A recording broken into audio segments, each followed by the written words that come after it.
The time is finally here. For many months, we've been stocking up on parts and accessories for this moment. There's been a lot of delays, but today I'm excited to share with you guys what kayak I'm going to be building for the 2025 season. Let's get into it.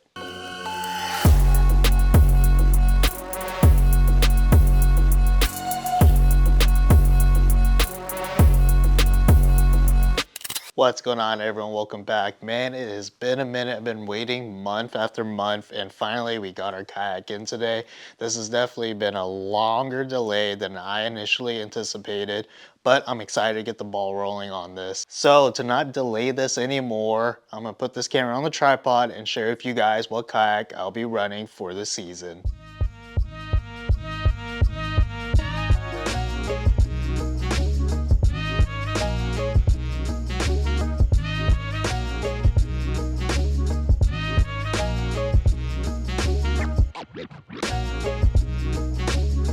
Boom, here we go. This is the new kayak that we're gonna be building on the channel. This is a 2025 Bonafide PWR 129, 12 foot 9 inches, and has a capacity of 500 pounds, about 35 inches wide. Yeah, this is probably not what you guys were expecting, but let me explain. So obviously I've been running a pro angler for the last 3 years. This is pretty much what I've built on the channel, but I made a decision to branch out mainly because I actually had another kayak that was on order and it got back ordered and it was continuously back ordered for another like 4 to 5 weeks. So I bit the bullet. I decided to get the PWR 129. This is something that I actually tried out in November from my buddy John through my Torpedo 1103 on the back of that, and I actually had a blast. So I figured it's time to branch out. We're gonna be building this, and yeah, this was initially not the plan, so a lot of the parts and accessories that I initially stocked up on are not going to be able to use on this. So it's going to take a little bit of time to stock up on parts again, but I'm excited to get this thing going. But yeah, that is the new kayak. Gunmetal gray is the color. You guys know me. It's black, white, gray, and an accent of red is the only colors that I typically like to run. I would have been able to get my other kayak, but it wouldn't have been the right color, not the one I wanted. So that was one of the decision makers when it came to getting this, and definitely love the color of this gray. You know, my choice to get this kayak, honestly, the price point really helped a bunch. So this kayak retails for about $1,900. Actually, I think the 2025s are going for $2,000 now, but Next Adventure hooked it up. So I recently got this picked up at Next Adventure, and as an ambassador for them, they gave me a good deal on this, so it made it just totally a great decision at the end. Nonetheless, this is going to be a fun build where you're still going to add all the bells and whistles to this, but obviously don't have to fork out a whole bunch of change for, you know, like my previous pro anglers that sat around that 5,800 mark. And yeah, this thing's not gonna hurt the budget as much. I'm excited for it. Let me walk you guys through this kayak and one of the reasons why, and some of the reasons why I decided to get this. Like I said, PWR 129, 12 foot 9 inches, 35 inches wide, 500 pound weight capacity, and about 102 pounds as is. We're gonna start bow to stern, and I'm gonna share with you guys kind of the reasons why I chose this. On the front, got a nice sturdy bow handle, and then we have an option to mount a bow plate so that I can mount a trolling motor, but I won't be running one on the bow. Strap holder up here. I'm probably gonna get rid of this because I'm probably not gonna put a paddle up here. These are a big thing, these power link plates that Bonafide and also Native Watercraft have. So I don't have to drill holes into the kayak anymore. I can utilize these plates. I'll probably order some extras just in case. Big front hatch in the front is something that I like. Obviously on the Pro Angler, I had a big one as well. So this, I can put all my electronics, my batteries and stuff in here. I will probably get plates in here so that I can mount all my electronics and, you know, my active target 2 box, fuse box, all this type of thing. So that will all be in here. This is just one of the rod stagers that mounts to this. I won't be using that at all, but big nice open space, which I really enjoy. One thing I did enjoy was just the tracks that is all throughout. So instead of getting adapters and stuff, I can just put my Yak Attack accessories straight to this, and it pretty much just runs all through the kayak. But obviously up here we have a pod. This actually can hold things, but mainly this is to hold the transducer. So underneath you would just mount your transducer here so that it is in the hole. I really enjoyed that because these transducer these days, I mean the ones that I'm running are about $250 a pop. So I do want it to be protected and it will be tucked under there and safe all the time. Obviously we have foot steering that is built in. This is all stock and it just controls the rudder right now, but I'll be changing that out with the Bonafide Wizard FCS kit that I got. If you guys want to check the previous video, I'll leave it in the description. I did kind of a walkthrough on that foot control steering, but that will be going on this kayak as well. Most likely I'm going to be utilizing these tracks and this plate right here to mount a graph up front, so I need to figure out a crossbar situation. I do like the fact that it has a lot of padding. I do probably need to get some scupper plugs.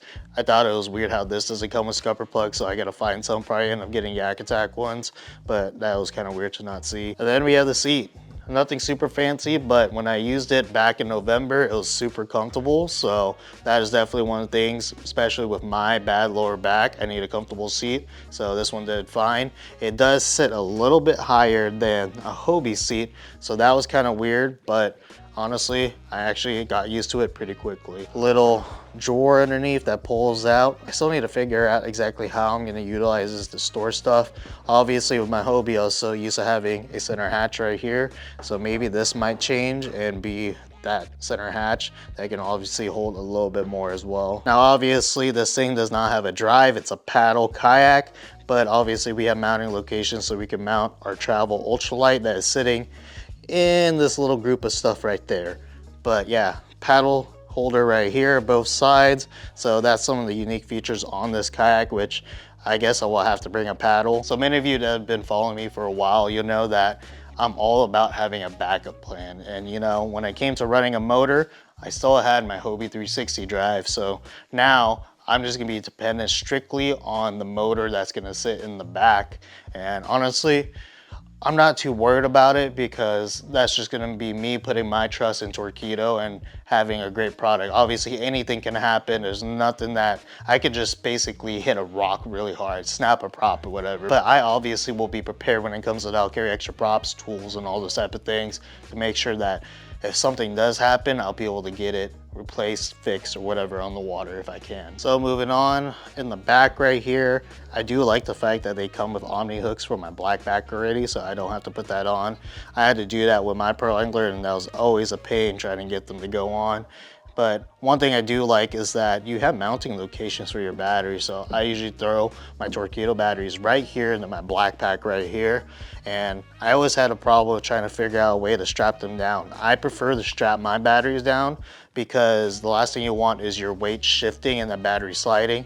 And that's usually how people flip over. So having that as an option is nice. The padding on here is gonna be nice and quiet.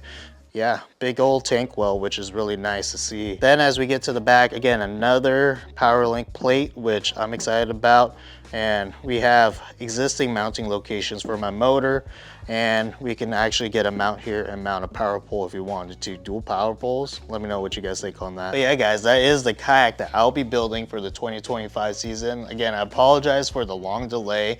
There's just been so much back orders that I just really can't do anything about it. But yeah, this is it. Obviously, we got this thing on our SPAREHAND Systems cart. This is their rigging cart, so I can move this anywhere I want to in the garage. We don't have our new trailer yet, which is in the process, again, built from Snake River Lockers, and then obviously we'll be able to put this away. But it's nice to have this cart, having the wheels, get to move it around. I actually had to load this in the back of my truck and have my deck system as well, so this cart made it really nice. But for those of you who have watched my previous videos, SPAREHAND Systems hooked me up with this cart, and they're also hooking you guys up as well. So some of you took advantage of the deal last time. This deal is still good. BHF 15 at their website. I'll leave a link in the description below, and you can save 15% off this cart and some of the other carts. So storage is obviously a big thing, and also maneuvering these heavy kayaks around. So carts like this, they have shorter ones as well, which I'll be utilizing later. But there's other options as well, so check it out. SPAREHAND Systems. Again, I'll leave a link in the description below. But now we get to get started on building this kayak. Yeah, there's gonna be a lot of things that we're gonna need to do, a lot of things I'm gonna have to change up. I actually bought like all my wiring and everything else for this other kayak that I was supposed to get. And now we got to switch things up. Luckily, stuff like that is going to be pretty universal, but definitely mounting accessories and stuff is going to be a challenge. So if you guys are familiar with the PWR platform, drop a comment below. Let me know some accessories and stuff that you guys would recommend for this platform. I'm going to be definitely shopping a lot more. I got some stuff on order, but obviously there's a whole bunch of accessories everywhere. Also, let me know what you guys think of this kayak. When I got to use it earlier this fall, or I guess last fall, it was pretty quick. And that's something I like to have, especially in kayaks. You know, I preach all the time. When it comes to kayak fishing, time is our biggest enemy. Being able to load fast, get the kayak on the water, and also get to your spots quick, in my opinion, is really important. So that's the reason why I like this platform, and for what it is and the price point, it makes sense for me. So yeah, we got a lot of work to do, and obviously this took way too long to get here, so we need to hurry up and get some parts going and get them installed. As always, I appreciate you guys for watching. I'll catch you on the next one. Peace.